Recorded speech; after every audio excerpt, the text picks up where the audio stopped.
Mungkin teman-teman ada di satu posisi atau bahkan mendengar orang lain mengatakan, "Kamu bodoh, ya. Belajar dari mana kamu ya? Siapa gurumu ya? Apa buku yang kamu baca?" Ya. Nah, ketika ungkapan-ungkapan itu kita sampaikan atau kita dengar dari orang lain, pada waktu yang bersamaan kita ingin berfilsafat, sesungguhnya kita belum tepat di dalam memahami apa yang dimaksud dengan berfilsafat yang sesungguhnya. Kita akan bahas di Bukan Ahli Filsafat. Baik teman-teman, kita mau bicara soal ini ya. Tentu teman-teman tidak asing lagi bahkan menjadi pelaku ya. Saya juga pada posisi atau pada tingkatan tertentu pada waktu tertentu juga gemar membodoh-bodohi orang ya. Mengatakan bahwa ya seperti tadi, belajar dari mana kamu ya. Jadi seolah-olah persoalan berfilsafat ini adalah suatu naluri untuk mengambil sebuah action yang mengintimidasi atau menindas orang lain, mempermalukan orang lain, ya, menyerang orang lain, menerkam, menggigit orang, nah seperti itu. Nah kalau itu yang terjadi, seperti yang saya alami, kita mesti harus melakukan pertobatan filsafat, wah begitu kira-kira. Jadi sebenarnya berfilsafat itu kan bukan persoalan sekedar mencari jawaban atas pertanyaan apa itu sebenarnya filsafat. Berfilsafat itu hendaknya juga mencapai apa yang disebut dengan bagaimana caranya berfilsafat. Ya, itu bicara tentang epistemologi nanti. Dan apa tujuan ya? Apa tujuan dari berfilsafat ya? Sehingga kita akan tahu bahwa baik sebuah pertanyaan tentang apa yang kita sebut sebagai ontologi, kemudian bagaimana ya, bagaimana memahami sesuatu itu yang kita sebut sebagai epistemologi, dan juga apa manfaat atau tujuan dari berfilsafat yang kita sebut sebagai aksiologi. Ya, nah ketiga-tiga halnya ini akan memandu perjalanan kita berfilsafat yang sebenarnya akan menjauhkan kita dari apa yang disebut dengan subjek personal ya. Tapi bicara tentang gagasan, ide ya. Jadi kita berbicara tentang objek berfilsafat ya, yaitu bicara tentang ide atau gagasan-gagasan yang ingin kita periksa dalam konteks kerendahan hati ya. Dalam konteks kerendahan hati yang kita maksudkan itu adalah bahwa teman-teman berada pada satu posisi yang sama, yang sebenarnya bisa keliru ya. Baik gagasan yang disampaikan oleh orang lain dan apa yang kita sampaikan juga, gagasan-gagasan kita itu semuanya memiliki probabilitas atau hukum kemungkinan yang sama-sama keliru. Sehingga berfilsafat itu adalah gerak dari dua arah ya, timbal balik yang kita sebut dengan gerak mondar-mandir, memeriksa pikiran orang lain ya, termasuk kita memeriksa pikiran kita sendiri.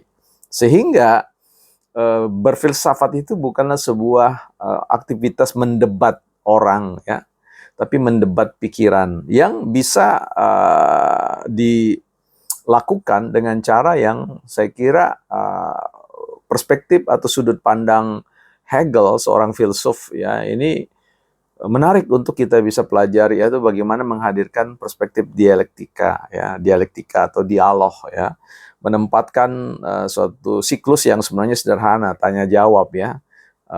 Kita bisa menjawab sesuatu pertanyaan, kita bisa mengajukan sebuah pertanyaan juga, dan itu tidak mesti satu arah dari kita kepada orang lain.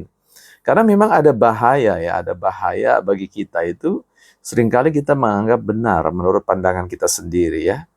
Kita tahu bahwa semakin sedikit akumulasi ilmu kita ya, semakin sedikit bentangan ilmu kita, kedalaman ilmu kita, itu sangat membuka peluang terjadinya ya kekeliruan di dalam memahami, di dalam mendeskripsikan, memahami, dan tentu menarik sebuah kesimpulan yang kita buat ya.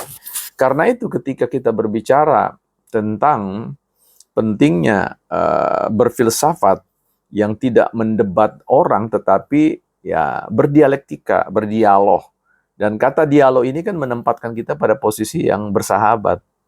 Tentu tidak ada orang yang mau berdialog dengan kita, mencurahkan energi yang positif, kekuatan berpikir mereka, kekayaan hasanah intelektual mereka, kalau kita sudah menempatkan diri orang lain dalam konteks posisi sebagai lawan, ya, sebagai musuh, ya.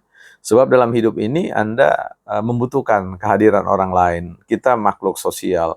Kita tahu tentang fakta-fakta sosial, ada limitasi-limitasi atau pembatasan-pembatasan di dalam konteks kenyataan sosial. Kita butuh orang lain, kita tidak boleh melakukan ini dan itu dengan sesuka hati kita, karena ada sistem hukum yang mengatur kita dan sebagainya.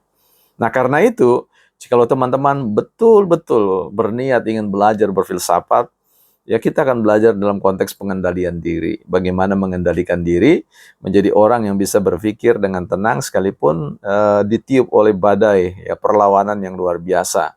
Sehingga jangan sampai kemudian kita masuk ke ranah perdebatan emosional. Karena filsafat sungguh-sungguh adalah pertarungan, ya. Kalaupun kita mau bahasakan seperti itu, pertarungan antara pikiran yang manipulatif, yang lemah, yang salah di persepsi, dengan pikiran-pikiran yang dalam bahasa yang normatif adalah pikiran-pikiran yang sebagaimana kebenaran itu adanya, ya, kebenaran rasional saya kira, ya. Nah, karena itu teman-teman, yuk bercakap-cakap lah dengan siapapun. Apalagi kalau di dimensi politik ini, pemilu, masa pemilu, wow, luar biasa, marahnya luar biasa. Ya kita boleh tidak sependapat dengan siapapun di ruang media sosial, tetapi tetap menghargai sisi kemanusiaan mereka, tetap tidak bermaksud untuk mencari popularitas, tidak bermaksud untuk menelanjangi, ya, saya quote, menelanjangi keburukan orang lain dan sebagainya. Karena sekali lagi urusan berfilsafat itu adalah urusan gagasan, urusan argumentasi, urusan bagaimana ketika kita berdialog, berdialektika, semua memenangkan dialog itu. Artinya semua diperkaya, semua kemudian maju lebih baik lagi dari sebelumnya, ya, mengalami terobosan-terobosan dalam cara berpikir dengan kemampuan berpikir yang kritis, ya, analitis, ya, deskriptif dan spekulatif yang biasa kita sebut-sebut. Nah, teman-teman, ayo masuki arena berfilsafat, ya, bukan sekedar gagah-gagahan, karena filsafat itu sebenarnya akan mengantar orang untuk mengalami cerah budi, ya, cerah pemikiran, cerah mental dan yang lain-lain. Kita akan bahas pelan-pelan satu-satu, ya, dengan cara yang soft, ya, dengan cara yang sedapat-dapatnya akan dijelaskan dalam bahasa sehari-hari, sekalipun nanti ada istilah-istilah teknis yang tidak bisa dihindari, tapi tentu teman-teman tidak usah khawatir, kita berupaya bersama-sama untuk membangun, ya, saling membackup satu dengan yang lain, sharingkan informasi baik secara teknis maupun teoritis, ya, secara praktis, bukan ahli filsafat.